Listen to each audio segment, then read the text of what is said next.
من الشیطان الرجیم بسم اللہ الرحمن الرحیم وبہ نستعین انہ خیر ناصر ومعین وصلی اللہ علی سیدنا محمد وآلہ الطیبین الطاہرین۔ کون سا ہے؟ مختلف چیزوں کی طرف آپ نے اشارہ کیا، لیکن سب سے اہم عمل کون سا ہو سکتا ہے ماہ مبارک رمضان میں؟ ابھی تک کے جتنی بھی چیزوں کی طرف اشارہ ہوا، مثال کے طور پہ ماہ رمضان کے اندر استغفار کرنا، ترک گناہ کرنا، اور مزید کئی ایسی چیزیں کہ جن کی طرف اشارہ کیا جا سکتا ہے، مثال کے طور پہ صدقہ دینا ہو گیا، دعائیں پڑھنا، قرآن کریم کے حوالے سے قرآن کریم کی گفتگو تلاوت ہے، کئی ایسی چیزیں ہیں، لیکن بہرحال اختصار کے مد نظر وہ پوائنٹس آپ لوگ کی خدمت میں، ناظرین کی خدمت میں پیش کیے جا رہے ہیں کہ جو بہترین طریقے سے اس پہ گفتگو ہو سکتی ہے اور اس کے اوپر زیادہ اہمیت احادیث وغیرہ میں اس کے اوپر بتائی گئی ہے، اس کے حوالے سے اہمیت زیادہ بیان کی گئی ہے۔ اس میں سے دیکھیے ایک جو سب سے بڑا عمل ہے کہ جس کی وجہ سے رمضان کو ہم پہچانتے ہیں، یعنی جو رمضان کی ایک طریقے سے روح ہے، یہ روزہ داری ہے۔ یعنی رمضان کو جب انسان تصور کرتا ہے تو سب سے پہلا عمل روزہ داری ذہن میں آتا ہے، اور یقیناً اللہ تعالیٰ نے بھی رمضان کے اندر سب سے بڑا عمل، سب سے جس کا ثواب سب سے زیادہ ہے، جس کی عظمت سب سے زیادہ ہے، وہ عمل جو رکھا ہے وہ روزہ داری ہے، کہ انسان روزہ جو رکھ رہا ہے اس سے اس کو معراج حاصل ہو ماہ رمضان کے اندر۔ اور انشاءاللہ مزید جو گفتگو ہوگی اس کے اندر آپ کے سامنے بیان کریں گے، اپنے ناظرین کے سامنے بیان کرنا چاہیں گے کہ روزے کے مختلف پہلو جو ہیں، اس کے جو مختلف آثار ہیں، اگر ہم پورے علم کے ساتھ اور ایک دم صحیح نیت کے ساتھ انشاءاللہ تعالی روزہ رکھیں، انشاءاللہ سب لوگ اسی طریقے سے روزہ رکھتے ہیں، تو روزے کے وہ آثار ہیں، وہ نتائج ہیں کہ جس سے انسان بہت زیادہ روحی لحاظ سے بھی اور جسمانی لحاظ سے بھی ترقی کر سکتا ہے۔ قبلہ ابتدائی، یعنی چونکہ ابھی ابتدائی مرحلہ ہے ہمارے پروگرام کا، آپ سے ایک معنی کے حوالے سے ہم جاننا چاہیں گے کہ جب ہم روزہ کہتے ہیں یا صوم عربی میں جو کہا جاتا ہے تو مراد کیا ہے اس سے؟ دیکھیے روزے کا اصل معنی یہ ہوتا ہے کہ انسان کسی چیز سے رکے۔ جب انسان ایک چیز سے اپنے آپ کو روکتا ہے تو اس کو یہاں پہ کف نفس جو ہوتا ہے، انسان کو کسی چیز سے روکنے کا جب تصور کیا جاتا ہے تو وہ روزے کا اصل معنی ہے۔ یہاں پر بھی یقیناً اللہ تعالیٰ نے کچھ ایسی چیزیں ہیں کہ جو حلال ہیں انسان کے اوپر، کچھ ایسی چیزیں ہیں جو حرام ہیں۔ حرام تو عام طور سے عام دنوں کے اندر بھی اس سے انسان کو کف نفس کرنا ہے، اس انسان کو اس سے دور رہنا ہے، لیکن جو حلال چیزیں ہیں اصل امتحان اس کی بنسبت ہے۔ اللہ تعالیٰ جو امتحان اس مہینے میں لیتا ہے انسان سے، وہ ان حلال چیزوں کی بنسبت لیتا ہے کہ جو انسان کے اوپر عام دنوں میں تو حلال تھیں، لیکن یہاں پر اس مہینے میں آ کر روزے کے ضمن میں اللہ تعالیٰ انسان سے یہ چاہتا ہے کہ وہ حلال چیزوں کو بھی انسان ترک کرے، تاکہ اصل امتحان کا مظہر، اصل امتحان کا جلوہ دیکھ سکے کہ جو چیزیں تمہارے اوپر حلال تھیں، ہم جب ان کو منع کر رہے ہیں، اب ہم دیکھنا چاہیں گے کہ انسان کتنا اللہ تعالیٰ کی پیروی کرتا ہے۔ یعنی وہ ایک خاص پیریڈ ہے، ایک خاص وقت ہے کہ مثلا طلوع آفتاب سے اور جو روزے کا اصل وقت ہوتا ہے، شروع سے صبح سے لے کے شام تک کے۔ اچھا، اس کے روزے کے کچھ مراتب ہیں، ان کے حوالے سے آپ گفتگو فرمائیں۔ دیکھیے روزہ جو ہے ہر چیز کے ایک کچھ مراتب ہوتے ہیں۔ نماز کے حوالے سے آپ دیکھ لیجئے، احادیث میں مختلف طریقے سے اس بات کو بیان کیا گیا ہے کہ نماز پڑھنے والے افراد، کچھ لوگ ایسے ہوتے ہیں جو تاجر کی نماز پڑھتے ہیں۔ کل ملا کے عبادت جتنی بھی ہے اس سب کے اندر کچھ مراتب ہوتے ہیں، جس کی طرف ہم اشارہ کر سکتے ہیں اور جس کی طرف ہمارے اساتذہ نے بہت زیادہ اشارہ کیا ہے کہ ہم لوگ کو اس مفہوم پہ بہت زیادہ غور کرنے کی ضرورت ہے۔ وہ یہ ہے کہ ہم لوگ عام طور سے پوری کوشش یہ کرتے ہیں کہ ہماری عبادت، اور بالخصوص ابھی کیونکہ ہم لوگ کے روزے کی بات ہو رہی ہے، تو ہماری عبادت ظاہری طور پہ ایک دم صحیح ہو جائے۔ یہ بتائیے کہ ہم وضو کر رہے ہیں تو وضو کے اندر اگر ذرا سا یہاں پر خشک رہ گیا تو کیا ہوگا؟ ہم نماز پڑھ رہے ہیں تو ہمیں کیا بولنا ہے ایگزیکٹلی؟ ہم اگر قرات کر رہے ہیں تو ذرا سا آگے پیچھے ہو گیا، یا مثال کے طور پہ دوسری عبادتوں کے اندر بھی اصل جو معیار فقہی ہوتا ہے، جس کو آپ معیار فقہی کہہ سکتے ہیں، کیونکہ فقہ کے اندر کیا بیان کرتے ہیں کہ آپ کو نیت کرنی ہے، آپ کو وضو کرنا ہے، آپ کو نیت کرنی ہے، آپ کو قرات کرنی ہے، آپ کو قیام کرنا ہے، فلاں کرنا ہے، یہ کر کے آپ اپنی نماز پڑھ سکتے ہیں۔ روزے کے اندر بتاتے ہیں آپ کو نیت کرنا ہے، آپ صبح سے لے کے شام تک کہ اذان ہونے سے پہلے آپ کو روزہ ان نہیں چیزوں سے کھولنا اپنے آپ کو بچانا ہے، ان چیزوں سے بچانا ہے، یہ کرنا ہے، یہ مبتلات روزہ ہیں. صحیح. لیکن اس عبادت کا ایک اور پہلو ہے، وہ ہے عبادت کی روح. جی یہ تو دیکھیے یہ تو ہمیں کرنا ہی ہے فقہی اعتبار سے، ورنہ ہمارا روزہ ہوگا ہی نہیں. بالکل، یعنی چونکہ جو فقہی احکام ہیں وہ حقائق کی طرف نہیں ہوتے ہیں کہ حقیقت میں کیا ہے، بلکہ وہ ظاہر ہی کے اوپر حکم لگاتے ہیں. بالکل جی یعنی جیسا کہ میں نے پچھلے پروگرامز کے اندر بھی عرض کیا کہ ہم لوگ یعنی اس کو ہم لوگ سٹیجز کے طور پہ دیکھیں. یعنی ایسا نہیں ہو سکتا کہ ہم کہیں پر اگر سیڑھی چڑھنا چاہ رہے ہیں، زینوں پہ جانا چاہ رہے ہیں، تو ہم زینوں پہ چڑھنے کے لیے ایک دم سے ایک فلور کو پورا پھاند جائیں. ایسے کوئی انسان نہیں کر سکتا. اگر آپ کو 10th فلور پہ جانا ہے، اگر آپ کو 2nd فلور پہ جانا ہے، تو ظاہر سی بات ہے آپ 1st فلور سے ہو کر ہی جا سکتے ہیں. تو یہ تاکید کہ ہمارا فقہی لحاظ سے ہماری عبادت، ہمارا روزہ صحیح رہے، اس میں تو کوئی شک نہیں ہے اور ہمیں یہ کرنا ہے. لیکن ہم لوگ تھوڑا سا پلٹ کے دیکھیں احادیث کے اندر، جب کبھی بھی کسی چیز کی جزا بتائی جاتی ہے، جب کہا جاتا ہے کہ مثال کے طور پہ اگر آپ نے فلاں دن نماز پڑھ لی تو آپ کو اتنے حج کا ثواب مل جائے گا، اگر آپ نے فلاں کام کر لیا تو آپ کو اتنے عمرے کا ثواب مل جائے گا. ہم اگر تھوڑا سا غور کریں وہاں پہ ایک لفظ ہوتا ہے، وہ کون سا لفظ ہوتا ہے؟ حج مقبول، عمرے مقبولہ، عبادت مقبولہ. تو یہ مقبولہ کیا چیز ہے؟ یعنی اللہ تعالیٰ کہہ رہا ہے کہ ٹھیک ہے آپ نے فلاں کام کیا تو آپ کو حج کا ثواب ملنا چاہیے، لیکن نہیں، وہاں پہ ایک قید اور لگا دی، وہ حج کہ جس کو قبول کر لیا گیا ہے، وہ حج کہ جس کے اندر قبولیت کی پوری شرائط موجود ہیں. تو ہم تھوڑا سا غور کریں اس چیز کے اوپر کہ یہ قبولیت کی شرائط کیا ہے. کیا صرف ظاہری لحاظ سے ہم نے کسی عبادت کو ایک دم صحیح کر لیا ہے یہ کافی ہے،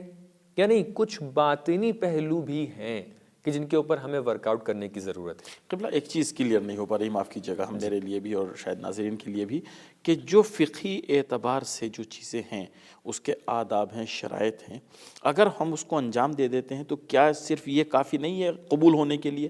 پھر قبول کے بعد مراتب کا دوسرا مرحلہ آ جائے گا، یعنی اس نے اپنی ذمہ داری کو ادا کر دیا. اگر وہ کام کر لیتا ہے، ان میں کوئی کمی رہ گئی تب تو روزہ ہی نہیں ہے. بالکل. جی یعنی ہم لوگ دیکھیے اس کو اس طریقے سے تصور کر سکتے ہیں، ایک وہ ہے کہ آپ کے اوپر ایک ڈیوٹی ہے، آپ کو یہ کمپلیٹ کرنا ہی ہے. اس کے لیے اللہ تعالیٰ نے لوگوں کی آسانی کے لیے کہا ہے کہ اس کا سب سے لویسٹ ملاک آپ کی خدمت میں پیش ہے. اس حد تک اگر تم نے کر لیا تمہاری ذمہ داری ادا ہو گئی، ذمہ داری ادا ہو گئی، اب تمہیں پکڑا نہیں جائے گا اور ثواب بھی مل جائے گا. جی جی. لیکن کیا یہ تمام عبادت ہے؟ کیا یہ اس کا ہائیسٹ لیول ہے؟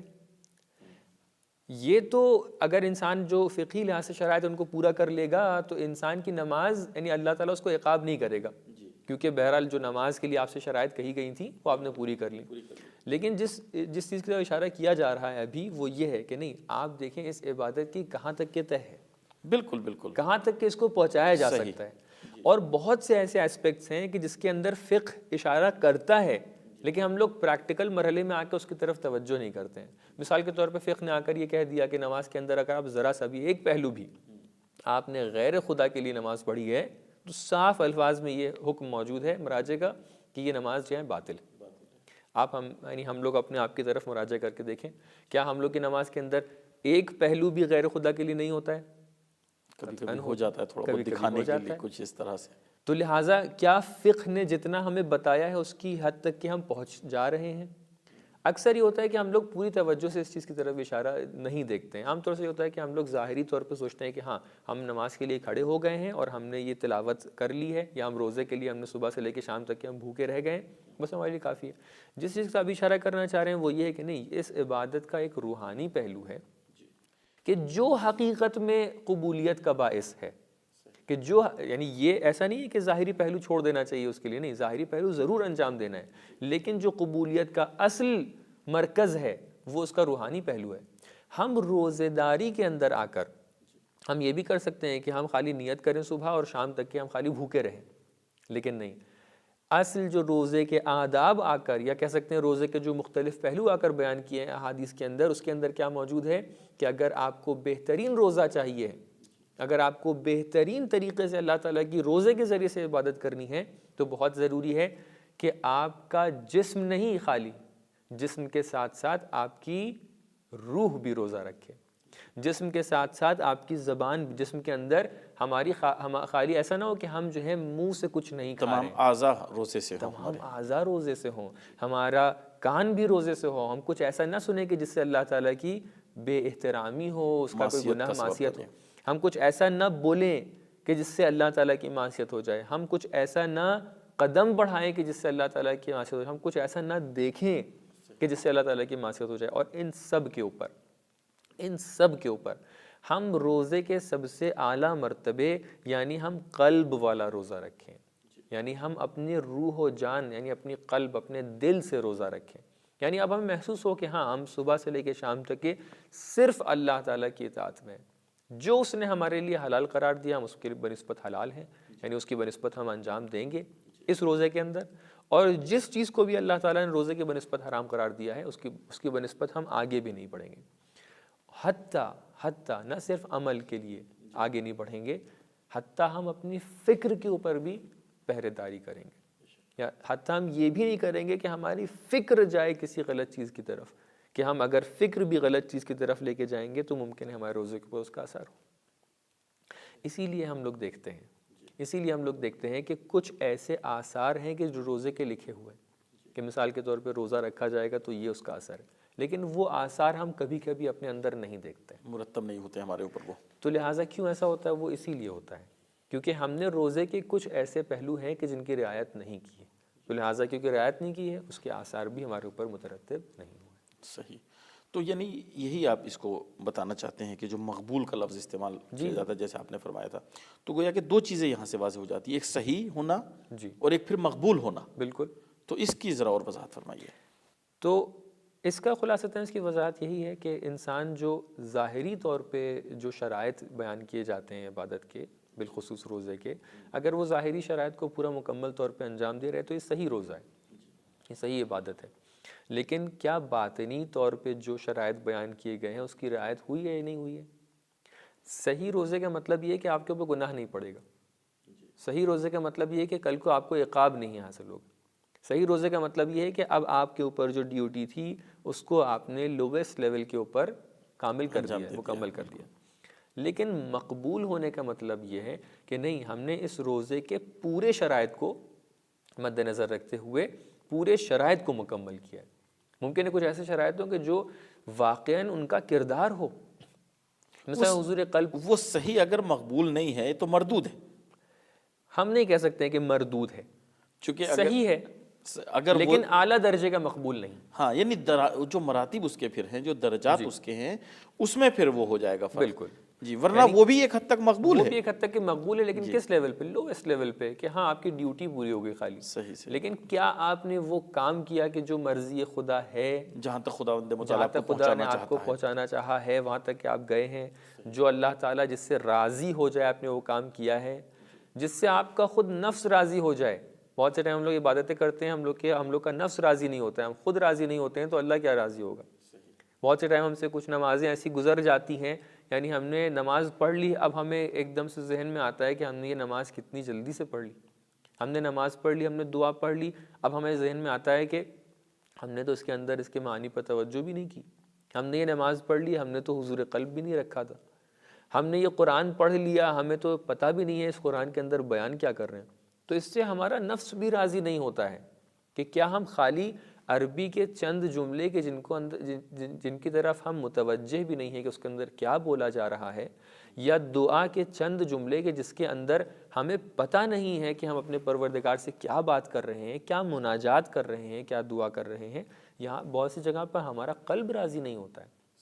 ہم خود راضی نہیں ہوتے ہیں، تو ہم کیسے توقع رکھ سکتے ہیں کہ جب ہمیں خود پتہ نہیں ہے کہ ہم نے کچھ کیا کیا ہے کیا نہیں کیا ہے؟ ہم جانتے ہیں کہ اللہ تعالیٰ ہمیں اس کام کے انجام دینے کے بدلے ہمیں عقاب نہیں کرے گا، ہمیں کبھی بھی ایسا نہیں ہوگا کہ ہم اللہ تعالیٰ کہے کہ تم نے فلاں نماز کیوں نہیں پڑھی تھی،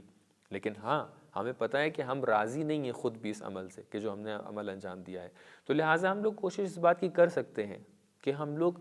اس ڈیوٹی کو، کہ جو ڈیوٹی ہے اس کو تھوڑی سی رغبت کے طور پہ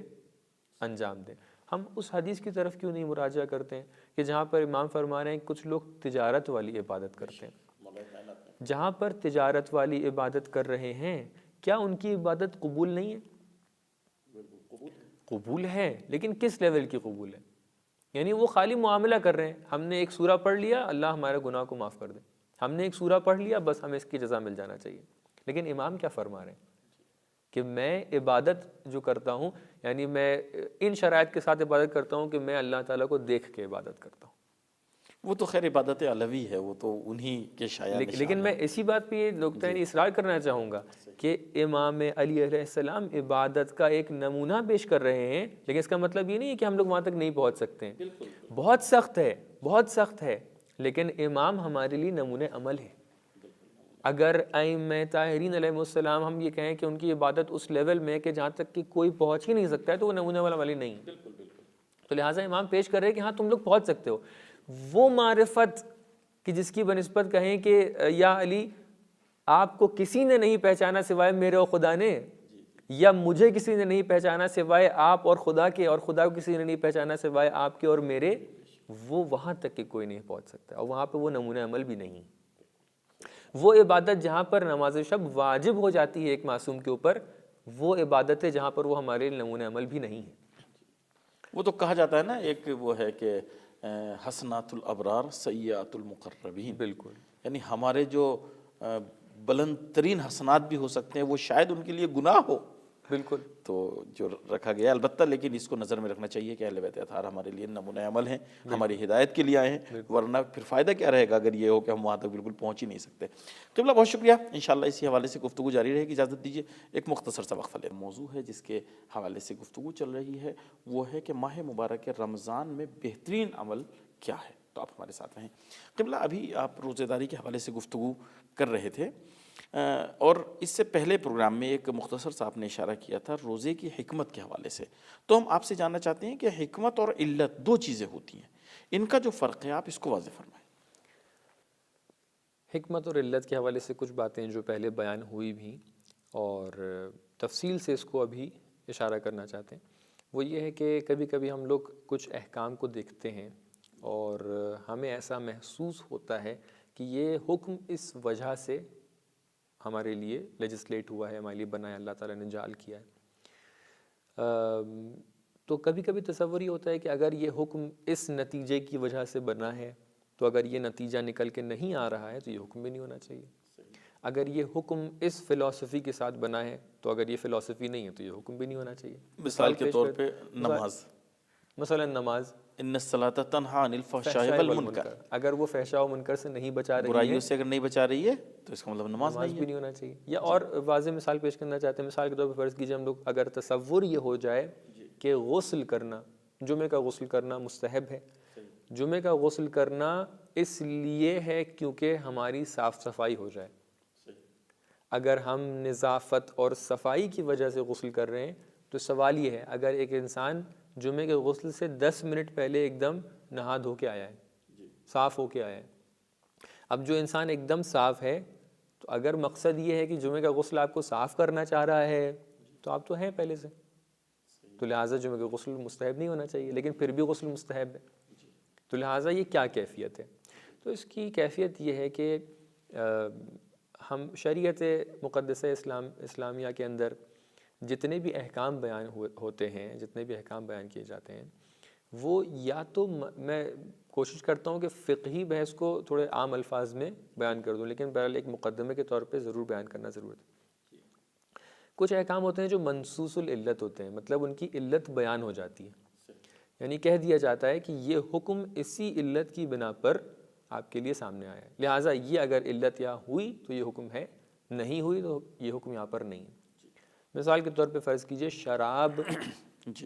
کو اس لیے حرام قرار دیا گیا ہے کیونکہ وہ مسکر ہے، مطلب اس کو پینے سے نشہ آ جاتا ہے. اگر یہ حکم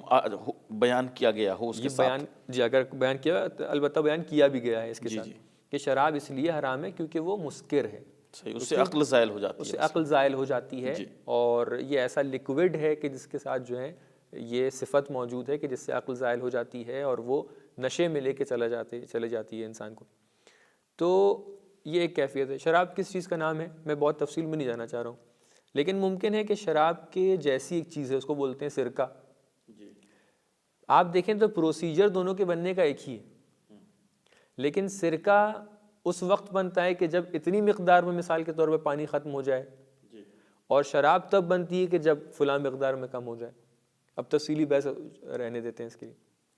کہنے کا یہ مقصد خود یہی شراب جو مثلا شراب تھی نجس تھی جی، اور اس کو پھر اور پکایا جاتا ہے، وہ سرکہ بن جاتی ہے، ایک تہائی اور کم ہو جائے تو وہ سرکہ بن جاتی ہے، سرکہ بن جاتی ہے، تو وہ تو سرکہ جائز ہو تو جاتا جائز ہو ہے۔ جاتا ہے۔ تو لہٰذا کیا مسئلہ ہے یہاں پر؟ دونوں ایک ہی چیز ہیں،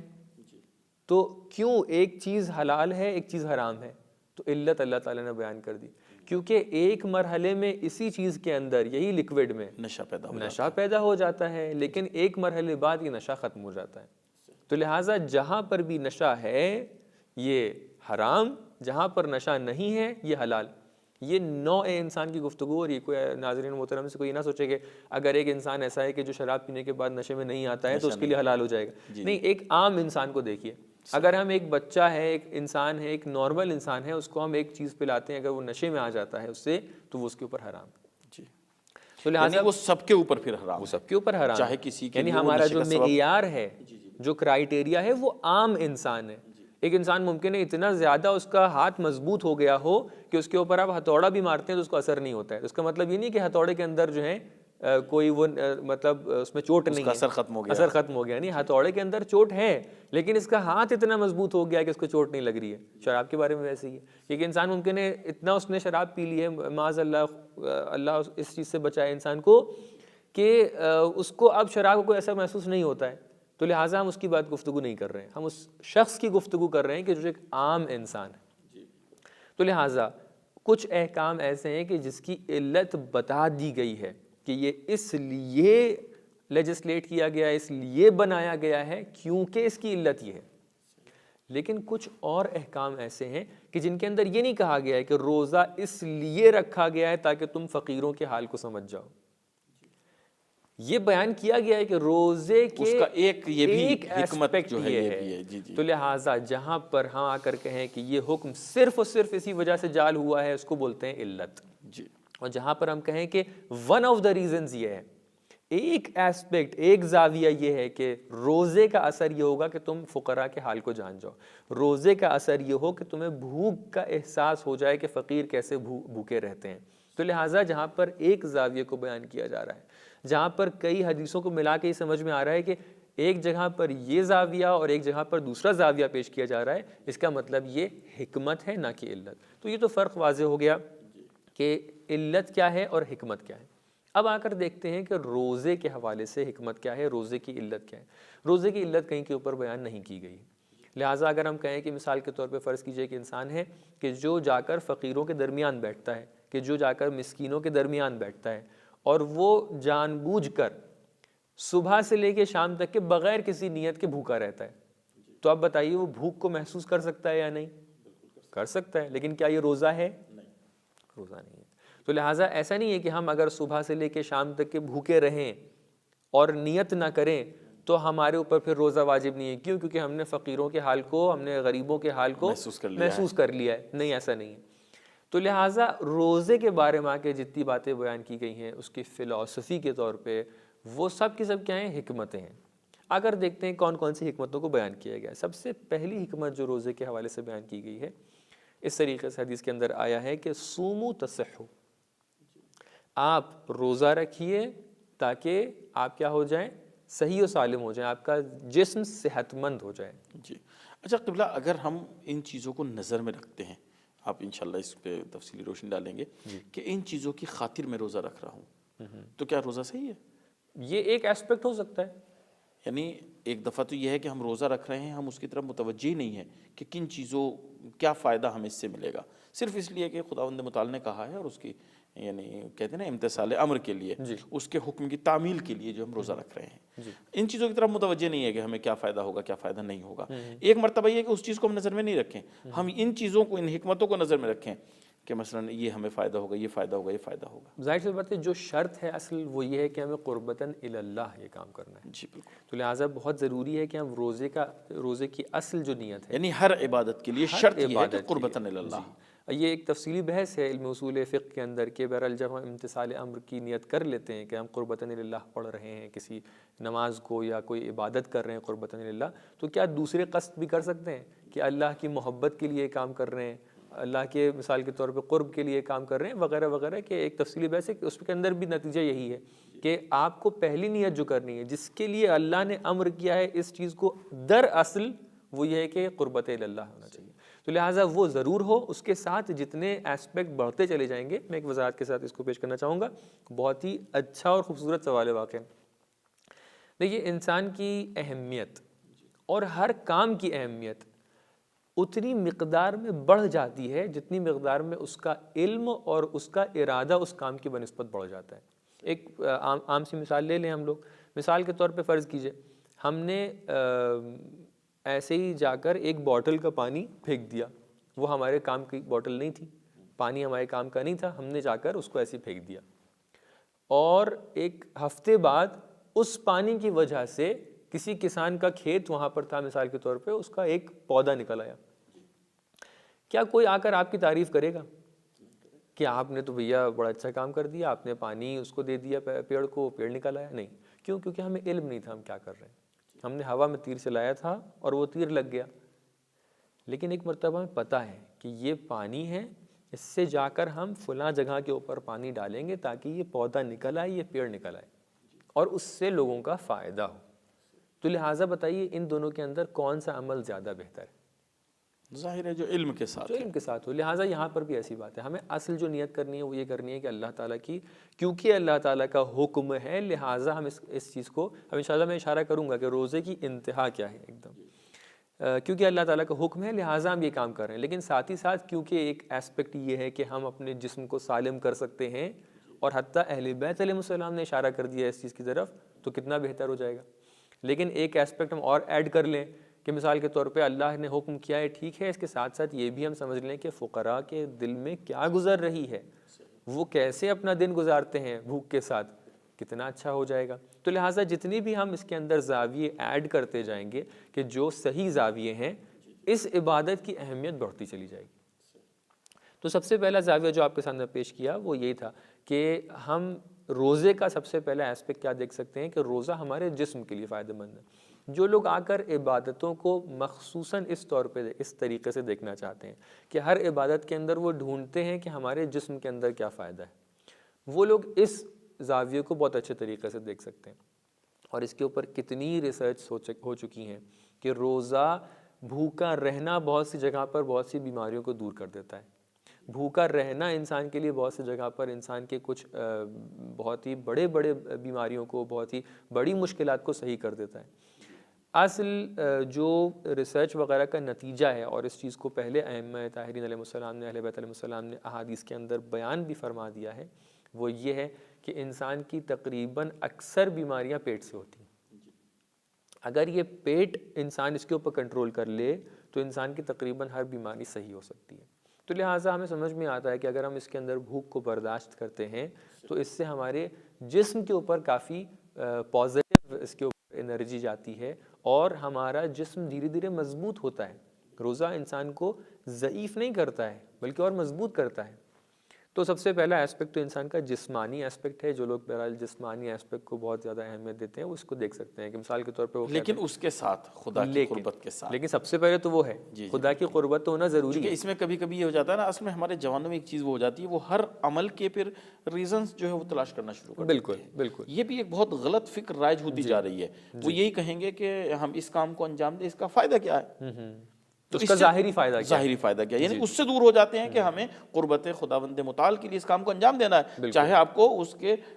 یعنی فائدے کا پتہ ہو یا نہ ہو، حکمت آپ کو معلوم ہو یا نہ ہو، بالکل آپ کو خدا کے لیے اس کو انجام دینا ہے۔ یعنی سب سے لاسٹ مرحلہ جس کے اشارے کرنے والے ہیں وہ یہی۔ تو سب سے پہلا ایسپیکٹ یہ ہوگا کہ جسمانی فائدہ ہے۔ دوسرا فائدہ یہ ہے کہ آپ فقراء اور غریب اور مسکین جو اس دنیا میں رہتے ہیں، بہت سی کنٹریز ایسی ہیں جہاں کے اوپر آپ دیکھ سکتے ہیں کہ لوگ اس وجہ سے اس دنیا سے جا رہے ہیں کیونکہ کچھ دوسرے لوگوں نے ان کے کھانے کو روک رکھا ہے۔ میں یہ نہیں کہوں گا کہ اللہ تعالیٰ نے ان کا رزق نہیں لکھا ہے، اللہ تعالیٰ نے رزق لکھا ہے اور ان تک کے پہنچنا چاہیے تھا، لیکن کچھ ظالموں نے ان کا راستہ روک لیا رزق کا۔ آپ آج کی دنیا میں دیکھیے کئی کنٹریز ایسی ہیں کہ جہاں کے اوپر آپ لوگوں نے تصویریں بھی دیکھی ہوں گی سوشل میڈیا وغیرہ کے اوپر، بہت زیادہ تصویریں. یمن ان میں سے ایک نمونہ ہے کہ جہاں کے اوپر بھوک کی وجہ سے لوگ باقاعدہ ان کے اندر بیماریاں پیدا ہو رہی ہیں، وہ دنیا سے جا رہے ہیں. تو لہٰذا جب ہم کچھ گھنٹوں کے لیے بھوکے رہتے ہیں تو ہمیں ایک ہمدردی ہوتی ہے، ہمیں محسوس ہوتا ہے کہ جس شخص کے پاس واقعاً کھانے کے لیے نہیں ہے وہ کیا کر رہا ہوگا. تیسری چیز کیا ہے کہ ہم اپنے نفس پہ قابو رکھتے ہیں. یعنی روزہ جب انسان رکھتا ہے تو اس کو اپنے نفس پہ دھیرے دھیرے کنٹرول ہو جاتا ہے. کتنی اچھی پریکٹس ہے یہ. آپ فرض کیجئے کل تک کہ اگر ہم یہ تصور کریں کہ اگر ہمارے سامنے کوئی گناہ کا راستہ کھلا ہوتا، ہمارے سامنے ایک پیسہ رکھا ہوا ہے، ہم لے سکتے ہیں اور یہ پیسہ پتہ نہیں کس کا ہے، تو کیا یہاں پر ہم اپنے آپ کو روک پائیں گے یا روک نہیں پائیں گے؟ اس کے لیے ہمیں پریکٹس کی ضرورت ہے. اگر ہمیں پریکٹس نہیں ہوگی تو ہم یہ کام ممکن ہے کہ ہمیں کام کرنے کے لیے بہت سختی جھیلنا پڑے. تو لہٰذا روزہ ایک طریقے سے انسان کو پریکٹس کرواتا ہے. کیوں؟ کیونکہ پانی سامنے رکھا ہوا ہے، کھانا سامنے اویلیبل ہے آپ کے لیے، پوری سب چیزیں اویلیبل ہیں، لیکن پھر بھی آپ ان کو استعمال نہیں کر سکتے. جب آپ کوئی نعمت کے ہوتے ہوئے استعمال نہیں کر سکتے ہیں تو یہ ایک طریقے سے آپ کی پریکٹس ہے کہ آپ اپنے نفس پہ قابو رکھیں. اور یہ رمضان ختم ہونے کے بعد اس کا اثر زیادہ ہونا چاہیے، کیونکہ ہم لوگ اصل پریکٹس کر رہے تھے ابھی تک کے، تو اب اصل مرحلہ شروع ہوتا ہے کہ اب اصل دوڑ شروع ہو رہی ہے، اب اصل رنگ کے اندر ہم لوگ گئے. تو لہٰذا وہاں پر زیادہ شیطان سے مبارزہ. جیسے کہ میں نے ابھی مقدمے میں بھی عرض کیا تھا، ہمارے یہاں الٹا دیکھنے میں آتا ہے. رمضان میں ماشاءاللہ مسجدیں بھری ہوئی ملیں گی، ٹھیک ہے، اور رمضان کے بعد بالکل خالی ہو جاتی ہے. تو یہ تیسرا ایسپیکٹ ہے. چوتھا ایسپیکٹ یہ کہ انسان اپنے بہرحال اس سب کے ساتھ ساتھ اللہ تعالیٰ کی نعمتوں کو بھی سمجھ جاتا ہے. میں اختصار کو مد نظر رکھتے ہوئے بہت جلدی نکل جاتا ہوں، لیکن جو اصل جہاں تک کہ ہم پہنچنا چاہ رہے تھے کہ یہ سب ایسپیکٹ تو ظاہری ایسپیکٹ ہیں، یہ سب ایسپیکٹ کو آپ کہہ سکتے ہیں حکمتیں ہیں. ایک پانچویں حکمت کہ جو بہت زیادہ مشہود ہے، روشن ہے، اللہ تعالیٰ نے قرآن کے اندر یہ ارشاد نہیں فرمایا کہ آپ لوگ روزہ رکھیے، کتب علیکم الصیام لعلکم تعلمون الفقراء، تاکہ آپ فقیروں کو جان جائیں، تاکہ آپ جو ہے صحت مند ہو جائیں، تاکہ فلاں ہو جائیں. کیا فرمایا؟ لعلکم تتقون. اللہ تعالیٰ ارشاد فرماتا ہے کہ الصوم لی وانا اجزئ بہ. یعنی یہ روزہ جو آپ رکھ رہے ہیں یہ ان سب چیزوں کو آپ مد نظر رکھ سکتے ہیں، لیکن جو اصل مقصد ہے روزے کا وہ اللہ تعالیٰ ہے. ہم روزہ رکھتے ہیں تاکہ وہی چیز جو آپ نے اشارہ فرمایا ابھی کہ ہمیں روزہ اصل رکھنا ہے وہ قربت الہی کے لیے. یہ روزہ، یہ نمبر 1، نمبر 2، نمبر 4 ایسپیکٹس جو آپ کے سامنے بیان کیے گئے ہیں ان کے لیے نہیں ہے. الصوم لی، اللہ تعالیٰ کہہ رہے ہیں کہ یہ روزہ میرے لیے ہے، لعلکم تتقون. اور جب تم میری طرف آؤ گے اور میں اس کی جزا دوں گا تب وہ مرحلہ آئے گا کہ تمہارے دل کے اندر، تمہارے نفس کے اندر، تمہاری روح کے اندر تقویٰ بیدار ہو جائے گا. تو لہٰذا ہم حکمتوں کی طرف توجہ کر سکتے ہیں، ہم فلسفوں کی طرف توجہ کر سکتے ہیں، لیکن ان سب کے ساتھ اس عبادت کا اصل مقصد کیا ہے؟ وہ یہ ہے کہ اللہ تعالیٰ کی قربت حاصل کی جائے، وہ یہ ہے کہ ہم اللہ تعالیٰ کے لیے اس کام کو انجام دیں. مثال کے طور پہ فرض کیجئے ہم لوگ بہت سے کام کرتے ہیں، اس کے اندر کچھ دوسرے ایسپیکٹس بھی نکل آتے ہیں. میں ایک بہت ہی پریکٹیکل مثال دیتا ہوں. مثال کے طور پہ فرض کیجئے کوئی انسان جا کر گیہوں کیا کرواتا ہے، اس کا گیہوں کا آٹا بنواتا ہے. میں خیال ہے جوان لوگ بہت ہی سے کنیکٹ نہیں کر پائیں گے، لیکن بزرگ لوگ کنیکٹ کر پائیں گے کہ اگر گیہوں کا آٹا بنوایا جائے تو اس کے اندر کیا نکلتا ہے؟ ایک تو آٹا نکل آتا ہے، ایک جو اس کی جو بھوسا وغیرہ ہوتا ہے وہ نکل آتا ہے. وہ چارہ جو نکل کے آتا ہے اس کو بھی جا کر مثال کے طور پہ جانور وغیرہ کھاتے ہیں، کوئی بیکار نہیں ہوتا ہے، وہ بیکار نہیں ہوتا ہے. صحیح. لیکن کیا یہ گیہوں جو پسوائے جا رہے ہیں وہ اس چارے کے لیے پسوائے جا رہے ہیں یا اس آٹے کے لیے پسوائے جا رہے ہیں؟ بالکل آٹے کے لیے. تو یہاں پر ہم لوگ جو اصل کام کرنے جا رہے ہیں، جو ہمارا روزہ ہے، اس کے اندر چارہ بھی نکل کے آئے گا. آپ اپنے دوسرے انسانوں کے حال کو بھی سمجھیں گے، آپ فقراء کو بھی سمجھیں گے، آپ اپنے اوپر بھی قابو پائیں گے. لیکن ان سب کے ساتھ ساتھ جو ہمارا اصل مقصد ہے روزے سے وہ یہ ہے کہ ہم اللہ تعالیٰ کے سامنے اپنے آپ کو رکھ دیں اور کہیں اللہ تعالیٰ تو نے جو کہا ہے اس کے لیے ہم جو تو کہے گا اس کے آگے ہم کہیں گے چشم. فارسی میں جب بھی کوئی حکم کیا جاتا ہے اس کے جواب میں کہتے ہیں کہ چشم. ہمارے یہاں جی حضور، جی حضور کہتے ہیں، عربی میں لبیک کہہ دیتے ہیں. لبیک کہتے ہیں. تو ہم اللہ سے کہیں گے لبیک، جو اللہ تعالیٰ کہے گا اس کے لیے لبیک.